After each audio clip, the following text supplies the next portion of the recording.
Braun Breaker and the Vision did not betray Seth Rollins, and let me tell you why. First of all, you have to think about who we're dealing with here. We're dealing with Paul Heyman, the wise man, the advocate, the oracle. Then you have Seth Rollins, the architect, the man who did the heist of the century and recently faked that knee injury, resulting in him cashing in a second heist of the century on CM Punk. Then you have to look at the context. What happened the same night that Braun Breaker and the Vision allegedly betrayed Seth Rollins? CM Punk became the #1 contender for the World Heavyweight Championship, which is currently being held by Seth Rollins, who just had to cheat to beat Cody Rhodes out of pure fear of losing. Seth Rollins and Paul Heyman already staged a massive plot against CM Punk when they staged the cash-in against him.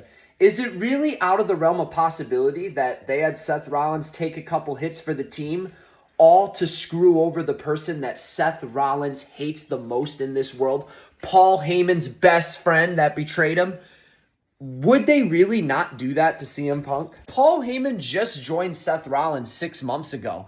They had him leave and betray Roman Reigns, the tribal chief, after a generational title run, the likes of which we've not really seen before in modern history and probably won't see again in modern wrestling history. The Vision didn't even have a name until 2 months ago. They really gave the Vision a name 2 months ago and broke up Paul Heyman for this little 6-month run where they haven't explored basically any story possibilities. They're going to throw all that away and have Seth Rollins turn face after he teamed with Becky Lynch, who's probably the most hated person in the company right now.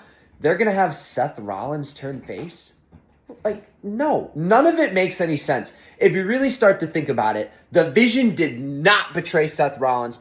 Paul Heyman, Braun Breaker, and Bronson Reed will all end up helping Seth Rollins beat CM Punk because Seth Rollins is scared that, like Cody Rhodes, who he couldn't beat without cheating or without help, that he can't do that with CM Punk. And this is Seth's masterminded way, like the Money in the Bank cash-in that we saw earlier this year, to undermine CM Punk, the person that he hates the most in this world, and Paul Heyman's best friend that he just betrayed.